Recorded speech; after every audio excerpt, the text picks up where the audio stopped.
Hey guys, welcome to my mess.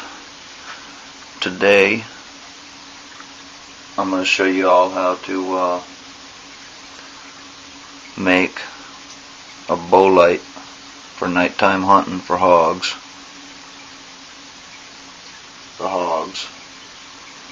Show you guys how to take a regular flashlight. This one is a Streamlight by Scorpion, I believe. That's my bow. That's a PSE bow. And they're very compatible flashlights. I like these. See, this one will fit right into a clip for a Glock. Okay, so what I've done is I have one that I've rigged up on my bow with a switch down here at the bottom on the handle to make the light go. And you see I've got my fiber optic pins mounted under the light, and it lights them up. And I use this for nighttime hog hunting, and I put an internal wiring setup on the bow. I've wired that flashlight right here onto my arrow rest, and it goes underneath, and there's a few pieces of tape to hold it. And I'm going to show you guys how to do this, and that it's only going to cost you about maybe $30, $40 versus the regular $140 that one of these lights will actually go.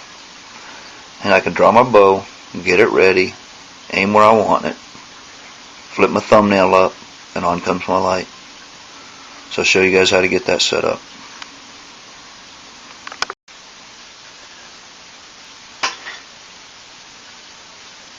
Alright guys, first thing you want to do, of course, take the top off your light and dump your batteries out. Alright, then you're going to start peeling that rubber back. If you have to, you can cut it open. Use a utility knife or something.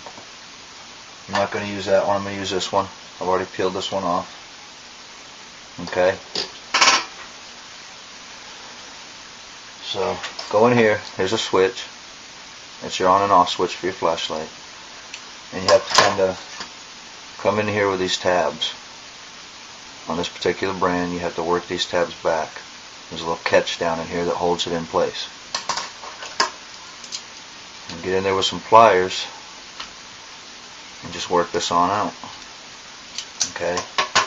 Until you can get that pulled out.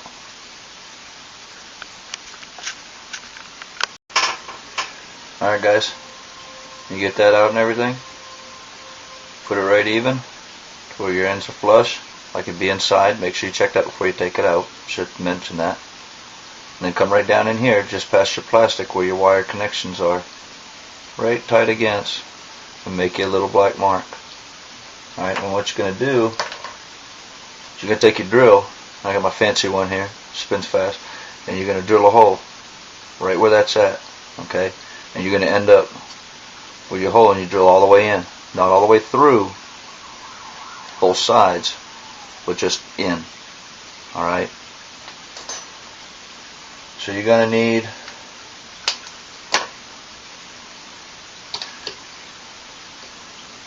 a switch.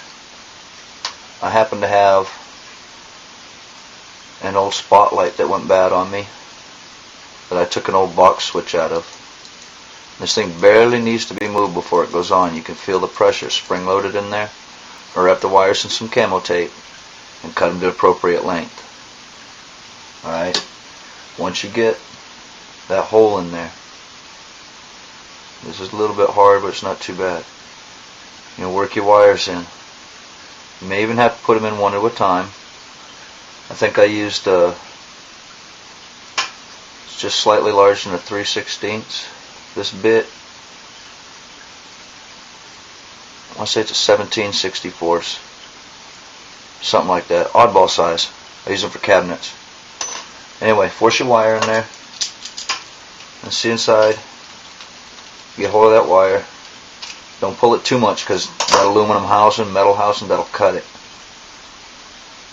Okay, so now we've got our wires fed in. Next, you want to cut yourself a little disc. I'm using a plastic coffee lid for a coffee can. Cut a little circular disc out of that. I actually use the outside of the coffee container, the big plastic ones, and turn it into a little Pac-Man. Okay, Drill a small hole in it that'll allow the wire to go through, and a little V that'll allow the wire to go around it.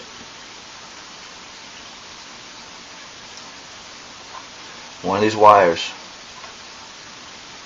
you're going to force through that hole. Get it up in there. Bear that wire.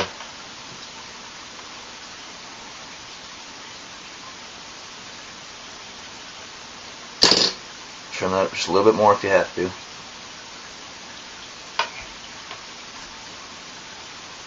Bear that wire up in there. Just kind of twist it and curl it into a ball. Alright, this we're making for a connection on the actual battery. Alright, the hardest part about getting this all in there is you have to reverse it. You want to turn so that wire is facing in towards the front of your light, towards the light bulb and the batteries.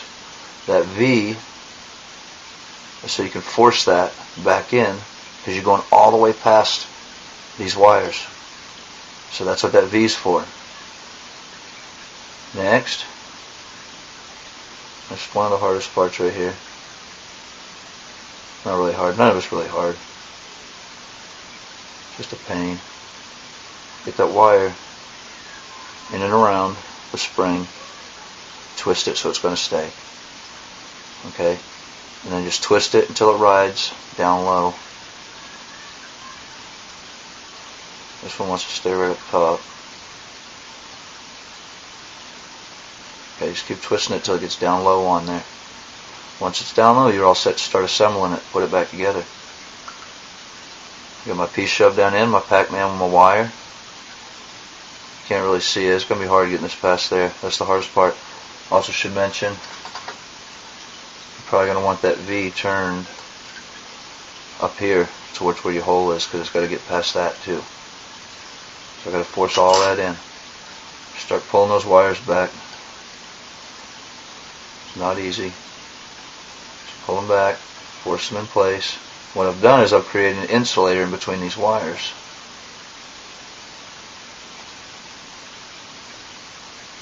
And you're going to get this all wedged back down in there so your spring and everything is sitting on top.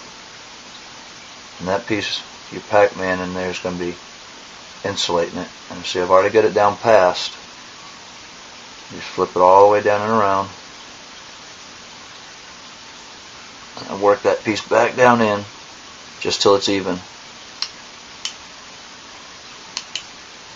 Okay, it's still going to work. Now I want to try to pull. You see the difference in the wire length. Pull that wire out until you know it's right about the same length. Okay, and then give it a test fit. You may have to flatten your plastic out on the inside just a little bit. Now I'm adjusting my wire by pulling it back out just a little bit more. I'm just looking down in there. I don't know if you see all that inside. I'm going to drop my batteries in.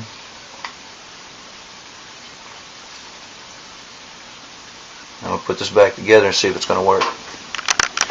Alright guys, on my first attempt, it wouldn't come back on. What I had to do, I had to take my batteries back out, go back down inside, and I had to turn my wire until it was right centered on my Pac-Man plastic inside so it would make a good connection on the battery. It was hitting out here on the outer lip instead of up here in the center of the battery, so you want a pretty good knot of wire in there.